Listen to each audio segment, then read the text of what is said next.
Hello दोस्तों, नमस्कार। क्या हाल है? स्वागत है आपका खबर एचपी में। तो आइए नजर डालते हैं हिमाचल की तमाम मुख्य बड़ी खबरों पर। अगर इससे पहले आप वीडियो को लाइक नहीं किए हैं तो लाइक कर दीजिए और चैनल में नए हैं तो चैनल को सब्सक्राइब कर लीजिए। सीएम सुक्खू ने की 4 बड़ी घोषणाएं। 2,37,000 महिलाओं को 1,500 रुपये पेंशन, 20,000 युवाओं को नौकरियां।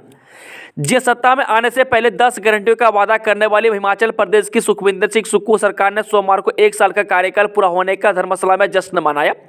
इस दौरान मुख्यमंत्री ने गारंटियों को पूरा करने की दिशा में मंच से 4 बड़ी घोषणाएं की। मुख्यमंत्री सुखविंदर सिंह सुक्खू ने कहा कि लाहौल स्पीति की 18 साल से ऊपर की सभी महिलाओं को 1,500 रुपये मासिक पेंशन दी जाएगी। इसी तरह प्रदेश की 2,37,000 महिलाओं को भी अगले वर्ष से 1,100 के स्थान पर 1,500 रुपये पेंशन दी जाएगी। वहीं सोमवार को पुलिस मैदान धर्मशाला में कांग्रेस सरकार के 1 साल का कार्यकाल पूरा होने पर व्यवस्था परिवर्तन का 1 साल नाम से आयोजित जनसभा में मुख्यमंत्री सुक्खू ने घोषणा की। वह कहा कि अगले साल से बजट में 3 गारंटियां और आएंगी। वे आने वाले वर्षों में आम आदमी, किसान और युवाओं से जुड़ी कई योजनाएं शुरू की जाएंगी। इसके साथ ही 20,000 युवाओं को नौकरियां देने की बात कही। हिमाचल में जनवरी के पहले हफ्ते से 2 रुपये किलो गोबर खरीदेगी सरकार, सीएम सुक्खू ने की घोषणा। जी हां, हिमाचल प्रदेश में मुख्यमंत्री सुखविंदर सिंह सुक्खू के नेतृत्व वाली सरकार ने सोमवार को 1 साल का कार्यकाल पूरा कर लिया। 1 साल पूरा होने के मौके पर धर्मशाला में राज्य स्तरीय समारोह का आयोजन हुआ। इस समारोह में हिमाचल कांग्रेस के प्रभारी राजीव शुक्ला ने विशेष अतिथि के तौर पर शिरकत की। वह समारोह के दौरान सभी कैबिनेट मंत्री और हिमाचल कांग्रेस के सभी नेता मंच पर बैठे नजर आए।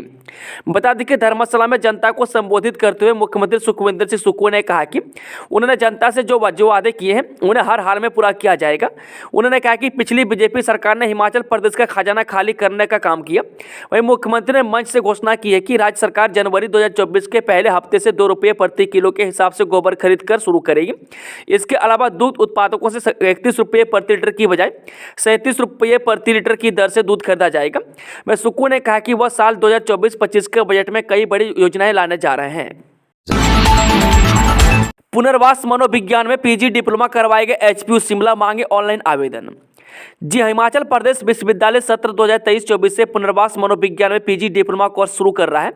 इसके लिए भारतीय पुनर्वास परिषद की ओर से कोर्स शुरू करने की विश्वविद्यालय को मंजूरी मिल गई है। वह विश्वविद्यालय ने इस पीजी डिप्लोमा कोर्स में प्रवेश के लिए ऑनलाइन आवेदन भी आमंत्रित कर दिए हैं। ऑनलाइन आवेदन करने को 25 दिसंबर अंतिम तिथि तय की गई है। वह रोजगार की नज़र से उपयोगी बताए जा रहे इस पीजी डिप्लोमा कोर्स के करने के बाद छात्र कहीं भी किसी भी तरह के पुनर्वास केंद्र में रोजगार पाने के साथ स्वयं भी काउंसलर के रूप में अपना काम कर सकेगा। वह विश्वविद्यालय के अधिष्ठाता अध्ययन प्रोफेसर बीके शिवराम ने कहा कि इस नए पीजी डिप्लोमा कोर्स में प्रवेश के लिए ऑनलाइन आवेदन मांगे हैं। वह कोर्स में कुल 20 सीटें मेरिट के आधार पर भरी जानी है। वह 1 वर्ष के इस कोर्स की प्रति सेमेस्टर कर 45 और पूरे कोर्स की 90,000 से अधिक फीस रहेगी।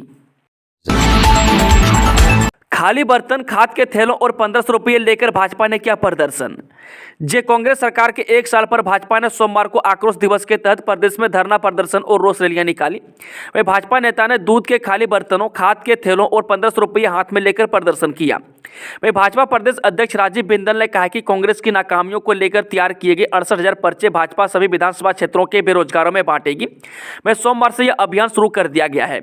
उन्होंने कहा कि कांग्रेस सरकार सीपीएस की गैरकानूनी तरीके से नियुक्ति, कैबिनेट रैंक पर अनेक नियुक्तियां, होर्डिंग और विज्ञापनों पर भारी खर्चा कर आम जनता पर टैक्स का बोझ डाल रही है। NH 707 पर दरकी पहाड़ी, स्कूल पर गिरी चट्टाने, 3 कमरे क्षतिग्रस्त। जे हिमाचल प्रदेश के सिरमौर जिले के पापटा साहिब सिलाई नेशनल हाईवे 707 सिल्ला के समीप सोमवार सुबह पहाड़ी दरकने से बंद हो गया।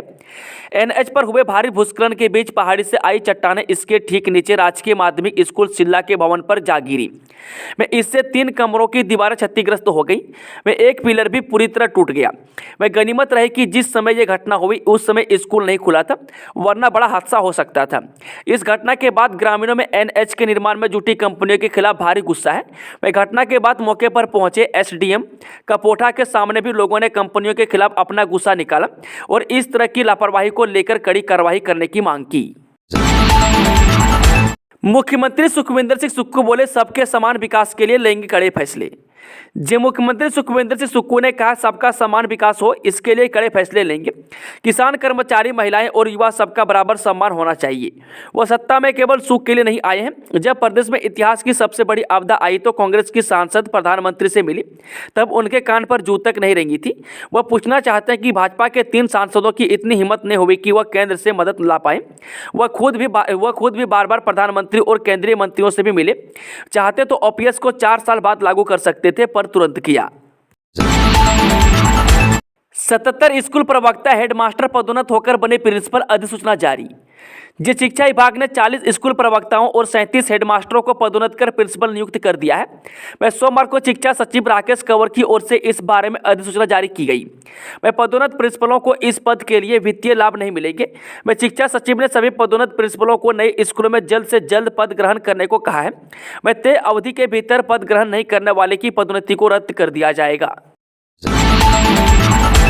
औद्योगिक प्रशिक्षण संस्थान सुंदरनगर में निजी कंपनी लेगी साक्षात्कार, युवाओं के पास रोजगार का मौका। जी हां, औद्योगिक प्रशिक्षण संस्थान सुंदरनगर में गुरुवार 14 दिसंबर सुबह 9 बजे से Suzuki motor Gujarat private limited company के लिए कैंपस साक्षात्कार का आयोजन किया जा रहा है। यह जानकारी औद्योगिक प्रशिक्षण संस्थान सुंदरनगर के प्रधानाचार्य आदित्य रैना ने दी। में साक्षात्कार में भाग लेने वाले उम्मीदवार को 10वीं में न्यूनतम 40% अंकों और ITI में न्यूनतम 50% अंकों के साथ पास होना अनिवार्य है। यह साक्षात्कार केवल युवकों के लिए होगा। इसके लिए आयु सीमा 18 से 24 वर्ष के मध्य होनी चाहिए। VIP नंबरों के हिमाचली भी दीवाने, 23,50,000 में बिके 0001 सीरीज के 3 नंबर। जे गाड़ी के VIP नंबरों के हिमाचली भी दीवाने हैं। मैं 0001 सीरीज के 3 नंबरों की ई ऑक्शन में ही सरकार ने 23,50,000 की कमाई कर ली। वह शिमला और मंडी RL registration and licensing authority के लिए जारी किए गए नंबर 8 से 8 लाख में बिके। मैं जबकि धर्मशाला RL का नंबर 7.5 लाख में बिका। वहीं परिवहन विभाग ने इस साल मई माह से VIP नंबरों की ई ऑक्शन शुरू की है। मैं 8 महीना विभाग अब तक VIP नंबरों की ई ऑक्शन से 9.5 करोड़ की कमाई कर चुका है। मैं शिमला RL के लिए जारी किया गया number HP 63F 0001 Vijay Kumar सुपुत्र कस्तूरी लाल ने 8 लाख की बोली लगाकर हासिल किया है। कुछ भागों में 12 दिसंबर को बारिश बर्फबारी के आसार, जाने 5 दिनों का मौसम पूर्वानुमान। जो हिमाचल प्रदेश के मध्य व उच्च पर्वतीय कुछ भागों में 12 दिसंबर को बारिश बर्फबारी के आसार हैं। वहीं मौसम विज्ञान केंद्र शिमला के अनुसार 13 से 17 दिसंबर तक राज्य के सभी भागों में मौसम साफ रहने के आसार हैं। वहीं प्रदेश के मध्य और उच्च पर्वतीय 8 जिलों शिमला, सोलन, सिरमौर, मंडी, कुल्लू, चंबा, किन्नौर और लाहौल स्पीति के कुछ क्षेत्रों में मंगलवार को बारिश और बर्फबारी के आसार हैं। वहीं मैदानी जिलों ऊना, बिलासपुर, हमीरपुर और कांगड़ा में मंगलवार को मौसम साफ रहेगा। वहीं सोमवार को राजधानी शिमला में हल्के बादल छाए रहने के साथ धूप खिली। वहीं धर्मशाला सहित अन्य क्षेत्रों में मौसम साफ रहा। वहीं पश्चिमी विक्षोभ के सक्रिय होने से प्रदेश के अधिकांश क्षेत्रों के न्यूनतम तापमान में कमी दर्ज हुई है। वहीं सुबह और शाम के समय मौसम में ठंडक बढ़ गई है। परीक्षाओं में नहीं बैठ पाएंगे HPU के निष्कासित 12 छात्र, VC अनुशासनात्मक कमेटी की करेंगे बैठक। जे हिमाचल प्रदेश विश्वविद्यालय में मंगलवार से PG की परीक्षाएं शुरू हो रही हैं और HPU से 12 निष्कासित छात्र इन परीक्षाओं में नहीं बैठ पाएंगे। इस संदर्भ में SFI का एक प्रतिनिधिमंडल HPU के कुलपति से सोमवार को मिला। SFI ने मांग की है कि छात्रों के निष्कासन को वापस लिया जाए ताकि छात्र PG की परीक्षाएं दे पाएं, लेकिन विश्वविद्यालय प्रशासन ने निष्कासन वापस लेने से मना कर दिया। मिड डे मील के निरीक्षण में माताओं और महिलाओं मंडलों की लेंगे मदद, निर्देश जारी। जो हिमाचल प्रदेश में स्थापित किए जाने वाले क्लस्टर स्कूलों में मिड डे मील के निरीक्षण को बच्चों की माताओं और महिलाओं मंडलों की मदद ली जाएगी। वह शिक्षा सचिव राकेश कंवर ने 300 से 500 मीटर की दूरी पर स्थित स्कूलों के क्लस्टर बनाने को लेकर दिशा निर्देश जारी कर दिए हैं। वह प्रिंसिपल या हेडमास्टर क्लस्टर स्कूलों की कमेटी के अध्यक्ष होंगे। वह सेंटर हेड या हेड टीचर को सदस्य सचिव बनाया जाएगा। NEC की 3 सदस्यीय टीम पहुंची धर्मशाला, 2 दिन लेगी महाविद्यालय का जायजा। राजकीय BEd कॉलेज धर्मशाला का निरीक्षण करने पहुंची राष्ट्रीय मूल्यांकन एवं प्रत्यायन परिषद की पीयर टीम का सोमवार को गगल एयरपोर्ट पहुंचने पर महाविद्यालय की ओर से अभिवादन किया गया। वह 3 सदस्यीय टीम 2 दिवसीय दौरे के दौरान महाविद्यालय की बुनियादी सुविधाओं, सर्वोत्तम और अभिनव नवाचारों, विभिन्न क्लब प्रकोष्ठों, लैब, स्कूलों की प्रशैक्षणिक गुणवत्ता व शोध कार्य का निरीक्षण करने के साथ साथ प्राध्यापकों, प्रशिक्षु अध्यापकों, अभिभावक, शिक्षक संघ आदि से चर्चा परिचर्चा पर शैक्षणिक उत्कृष्टता एवं सामाजिक जुड़ाव आदि प्रमुख बिंदुओं पर जानकारी जुटाएगी। एचआरटीसी के रामपुर डिपो के 11 रूटों में बसों के 9 चलने से यात्री परेशान। एचआरटीसी के रामपुर डिपो के 11 रूटों में बसों के 9 चलने से यात्रियों को भारी परेशानी का सामना करना पड़ रहा है। वह निर्धारित स्थान से बसों के 9 चलने से यात्रियों को अपने गंतव्य में जाना मुश्किल हो गया है। मैं एचआरटीसी के 11 बस रूटों में चंडीगढ़, सराहन, पालमपुर, जोरी रामपुर, नलखड़ी, आनी, कुमारसैन, शिमला सहित अन्य क्षेत्रों के शामिल हैं। मैं इन क्षेत्रों में बीते 2 दिनों से बसों की आवाजाही नहीं हो सकी है। ऐसे में यात्रियों को निजी बसों व टैक्सियों में भारी भरकम किराए देकर अपने गंतव्य तक पहुंचना पड़ा। मैं एचआरटीसी रामपुर के बस अड्डा प्रभारी राजू बताया कि 11 बसों को रामपुर के विभिन्न डिपों से धर्मशाला भेजने की व्यवस्था की गई है। युवाओं को विकसित भारत की दिशा में सहयोग के लिए आगे लाएं। हिमाचल प्रदेश के राज्यपाल शिव प्रताप शुक्ल ने 2047 में विकसित भारत की दिशा में सहयोग के लिए युवाओं को आगे लाने का आह्वान किया है। वह राज्यपाल सोमवार को विकसित भारत @2047 वॉइस ऑफ यूथ विषय पर राजभवन में आयोजित कार्यशाला को वर्चुअली संबोधित कर रहे थे। उन्होंने कहा कि अगले 25 वर्ष में विकसित भारत बनाने में युवाओं की ऊर्जा को हमें रचनात्मक दिशा में आगे बढ़ाना है। मैं कार्यशाला में हिमाचल प्रदेश के सभी विश्वविद्यालयों के कुलपति, निदेशक, प्रति कुलपति, अधिष्ठाता, प्रधानाचार्य, प्राचार्य और फैकल्टी मेंबर्स ने भाग लिया। नेशनल खेलेंगे दगडाहन स्कूल के 3 बैडमिंटन खिलाड़ी, बड़ोदरा में होगा टूर्नामेंट। गुजरात के बड़ोदरा में 17 दिसंबर से होने वाले स्कूल फेडरेशन ऑफ इंडिया की नेशनल बैडमिंटन चैंपियनशिप में बिलासपुर जिले से 3 खिलाड़ियों का चयन हुआ है। वे तीनों स्वारघाट की राजकीय प्राथमिक विद्यालय दगडाहन के स्टूडेंट हैं।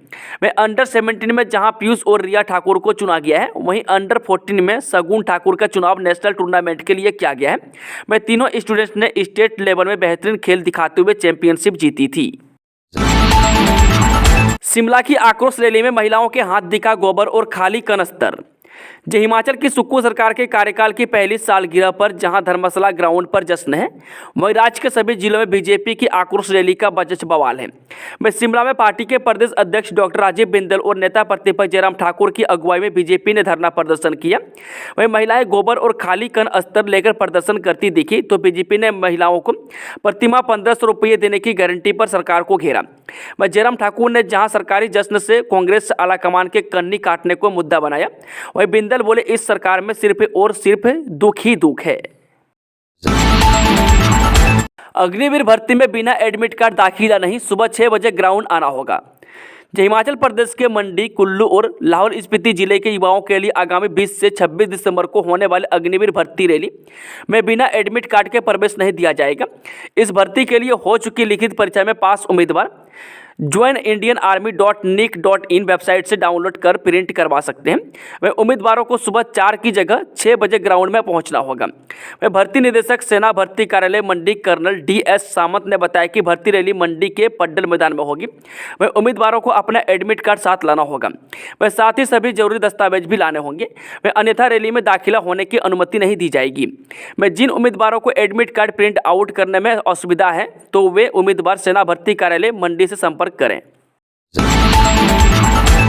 MBA BEd के बाद HRTC की कंडक्टर से बनी 2 महिलाएं निभा रही दोहरी जिम्मेदारी। जब बेकार घर बैठने से बेहतर है नौकरी कर परिवार की सहायता करना और इस बात को साकार किया है। वहीं हिमाचल प्रदेश पथ परिवहन निगम 2 महिला कंडक्टर्स ने दोनों ने MA की पढ़ाई करने के साथ BEd भी किया है। वह सुबह 7 बजे से शाम 7 बजे तक दोनों सुंदरनगर के लोकल रूट्स पर काम करती है और शाम को घर पर दोहरी जिम्मेदारी निभाती है। वह मंडी के सुंदरनगर डिपो में इन कंडक्टर्स की चर्चा सुंदरनगर उपमंडल में एक ईमानदार और जुझारू कंडक्टर के रूप में हर जुमा पर है। मैं कई बार बस में बैठे कई बुजुर्ग उन्हें महिला होने के नाते इस नौकरी को छोड़ने की सलाह भी दे चुके हैं, लेकिन परिजनों ने कभी उनके इन हौसले के आगे दीवार खड़ी करने का प्रयास नहीं किया। हिमाचल में महिलाओं को हर महीने मिलेंगे 1500 रुपये, लेकिन अभी करना होगा इंतजार। हिमाचल प्रदेश में सुखविंदर सिंह सुक्खू के नेतृत्व वाली सरकार ने सोमवार को 1 साल का कार्यकाल पूरा कर लिया। 1 साल पूरा होने के मौके पर हिमाचल प्रदेश सरकार ने धर्मशाला में राज्य स्तरीय समारोह का आयोजन किया। इस समारोह में हिमाचल कांग्रेस के प्रभारी राजीव शुक्ला ने विशेष अतिथि के तौर पर शिरकत की।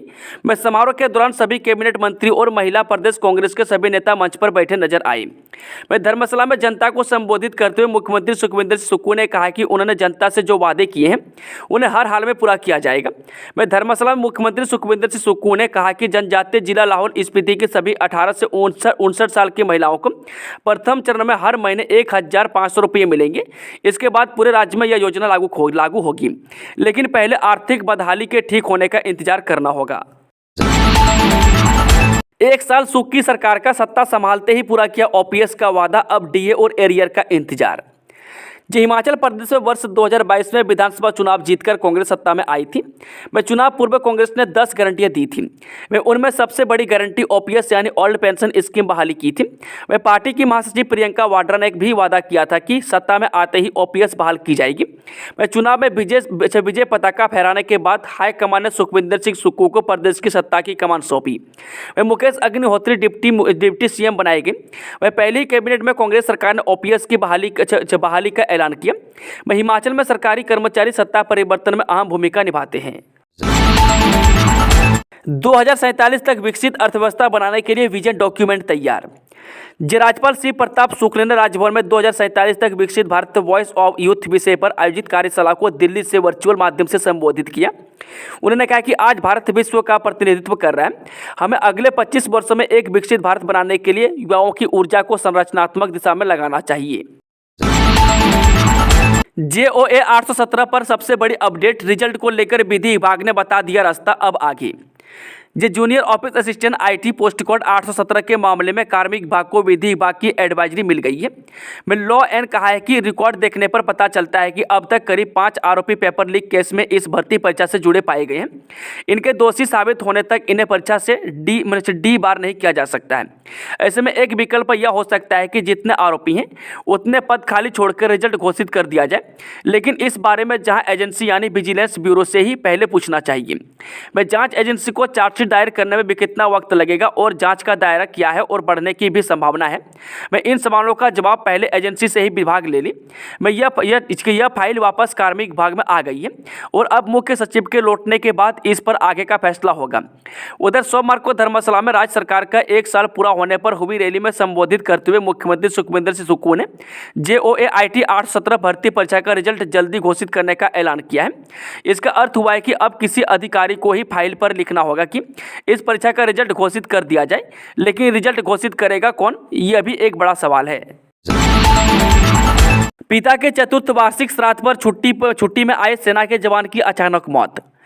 हिमाचल प्रदेश हमीरपुर जिले की ग्राम पंचायत सोहारी के गांव डुगियार में सोमवार को अपने पिता की चतुर्थ वार्षिक श्राद्ध पर छुट्टी में आए असम राइफल्स के जवान की अचानक मौत हो गई। मैं जानकारी के अनुसार संजीव कुमार 47 वर्ष से अपने पिता अमरनाथ के चतुर्थ वार्षिक श्राद्ध के लिए घर पहुंचे थे। मैं संजीव 4 दिन बाद छुट्टी से वापस ड्यूटी पर लौटने वाला था, लेकिन अचानक सोमवार को मौत हो गई। वह नागालैंड में अपनी सेवाएं दे रहे थे। वह मृतक का पोस्टमार्टम नहीं करवाया गया। ऐसे में मौत के सटीक कारण स्पष्ट नहीं हो सके। हालांकि परिजनों का दावा है कि संजीव को अचानक हार्ट अटैक आया, जिससे उनकी मौत हो गई। सीमाओं की सुरक्षा के लिए तैयार 529 जवान, शमसी में हुई पासिंग आउट परेड। कुल्लू के SSB प्रशिक्षण संस्थान शमसी में सोमवार को पासिंग आउट परेड में प्रशिक्षु जवानों ने देश सेवा का शपथ ली। वह परेड में देश के 14 राज्यों के 526 प्रशिक्षु जवानों ने 44 सप्ताह का प्रशिक्षण हासिल किया। वह प्रशिक्षण पूरा यह जवान देश की सेवा के लिए तैयार हो गए और जल्द ही देश के अलग अलग जगहों पर देश की सीमा और आंतरिक सुरक्षा का जिम्मा संभालेंगे। वह दीक्षांत समारोह में SSB के महानिरीक्षक अमित कुमार मौजूद रहे और जवानों का हौसला बढ़ाया। वह उन्होंने जवानों की अलग अलग टुकड़ियों की परेड का निरीक्षण किया और सलामी ली। वह समारोह के दौरान उन्होंने 44 सप्ताह के कठिन प्रशिक्षण के दौरान उत्कृष्ट प्रदर्शन करने वाले प्रशिक्षुओं को सम्मानित भी किया। वही महानिरीक्षक सीमांत सशस्त्र सीमा बल अमित कुमार ने कहा कि पासिंग परेड समारोह में देश के 14 राज्यों के 526 प्रशिक्षुओं ने भाग लिया। इसमें सबसे अधिक प्रशिक्षु जवान उत्तर प्रदेश और बिहार से थे। वह प्रशिक्षण हासिल करने के बाद सभी जवानों को देश के अलग अलग जगहों पर तैनात किया जाएगा। पुलिस ने जब्त किए 5 ट्रैक्टर, कर रहे थे अवैध खनन, वसूला 45,000 रुपये जुर्माना। जिला पुलिस ने अवैध खनन, सार्वजनिक स्थलों पर धूम्रपान व यातायात नियमों की अवहेलना करने वाले पर कार्रवाई की है। अवैध खनन करने वाले की धरपकड़ के लिए पुलिस ने विशेष अभियान चलाया है, जिसके तहत पुलिस ने सवा नदी व अन्य खड्डों के समीप अवैध खनन करने वाले पर कार्रवाई की है। पुलिस ने रविवार रात जिला भर में नाकाबंदी करके अवैध खनन करने पर 5 ट्रैक्टरों को जब्त किया है। विभागों में पूर्व सैनिकों व आश्रितों के भरे जाएंगे 633 पद। पूर्व सैनिक निदेशक हमीरपुर ने प्रदेश के पूर्व सैनिकों व विकलांग पूर्व सैनिकों और युद्ध में शहीद हुए सैनिकों की विधवाओं और उनके आश्रितों को नव वर्ष पर नौकरियों का तोहफा दिया है। पूर्व सैनिक निदेशालय हमीरपुर के रोजगार विभाग ने प्रदेश सरकार के विभिन्न भागों में खाली पड़े 3री व 4थी श्रेणी के अनुबंध के आधार पर भरे जाने वाले पदों की पूर्व सैनिक निदेशालय ने अधिसूचना जारी कर दी है। जारी की गई अधिसूचना के अनुसार विभिन्न भागों में पूर्व सैनिक कोटे से 633 पद भरे जाएंगे। इन पदों को भरने के लिए साक्षात्कार की तिथियां भी निर्धारित कर दी है। मैं बता दें कि सबसे अधिक पद शिक्षा विभाग में भरे जाने हैं, जिसके लिए प्रदेश भर से पूर्व सैनिक निर्धारित तिथियों में आयोजित साक्षात्कार में भाग ले सकते हैं। इन पदों को भरने के लिए 3 जनवरी से साक्षात्कार शुरू किया जा रहा है, जिसके मापदंड और शैक्षणिक योग्यता भी अधिसूचना में प्रदर्शित कर दी है। वहीं बता दें कि कंप्यूटर असिस्टेंट के 2 पदों और कंप्यूटर ऑपरेटर के 1 पद के लिए 3 जनवरी को साक्षात्कार होंगे।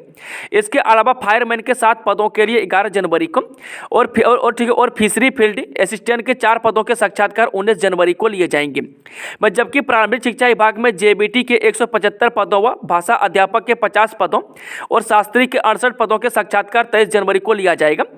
उसके बाद फरवरी माह में आयुर्वेदिक फार्मासिस्ट के 22 पदों, एलोपैथी फार्मासिस्ट के 37 पदों और वेटनरी फार्मासिस्ट के 39 पदों के साक्षात्कार 5 फरवरी को लिया जाएगा।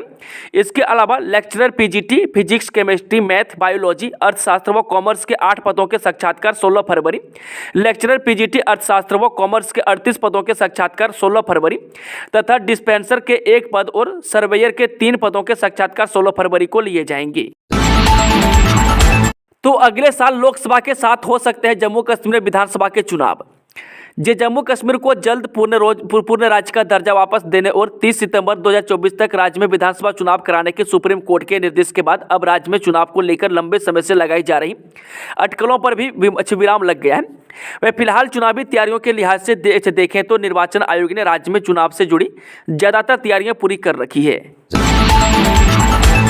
अंतरिक्ष सेक्टर बनाएगा भारत को विकसित देश, शहरों की योजना बनाने को लेकर उठाया जाएगा ये बड़ा कदम। भारत सरकार ने वर्ष 2047 तक देश को विकसित देश बनाने का लक्ष्य रखा है और इस लक्ष्य को हासिल करने में घरेलू अंतरिक्ष सेक्टर सबसे अहम भूमिका निभाने में सक्षम है। अंतरिक्ष उद्योग से जुड़े जियोग्राफिक इंफॉर्मेशन टेक्नोलॉजी आने वाले दिनों में शहरों की योजना बनाने से लेकर प्राकृतिक संसाधनों के उपयोग, किसानों को सही जानकारी देने का रिकॉर्ड उपलब्ध कराने तक में इस्तेमाल होगा। चलिए वो चलते हैं आज की आखिरी खबर। प्रेमी ने भगाई लड़की, नाराज परिजनों ने लड़के की मां को बिजली के खंभे से बांधकर नंगा घुमाया गया। कर्नाटक के बेलगावी जिले से सनसनीखेज सामने आया है। जिले के एक गांव में एक महिला के साथ कथित तौर पर मारपीट की गई, उसे निर्वस्त्र करके घुमाया गया और फिर बिजली के खंभे से बांध दिया गया। दरअसल महिला का बेटा एक लड़की के साथ भाग गया था और लड़की की सगाई किसी और से होने वाली थी। पुलिस ने बताया कि लड़की की हरकत के बारे में पता चलने पर उसके परिवार वालों ने न्यू वंटामुरी गांव स्थित महिला के घर पर हमला कर दिया, जिससे घर बुरी तरह से क्षतिग्रस्त हो गया। इसके बाद आरोपी महिला को उसके घर से घसीट कर वहां से ले गए, उसे नंगा कर घुमाया और बिजली के खंभे से बांध दिया गया। दोस्तों, आज की शानदार खबरों का सिलसिला समाप्त होता है। अगर जानकारी पसंद आई हो तो वीडियो को लाइक, शेयर, चैनल को सब्सक्राइब जरूर करें।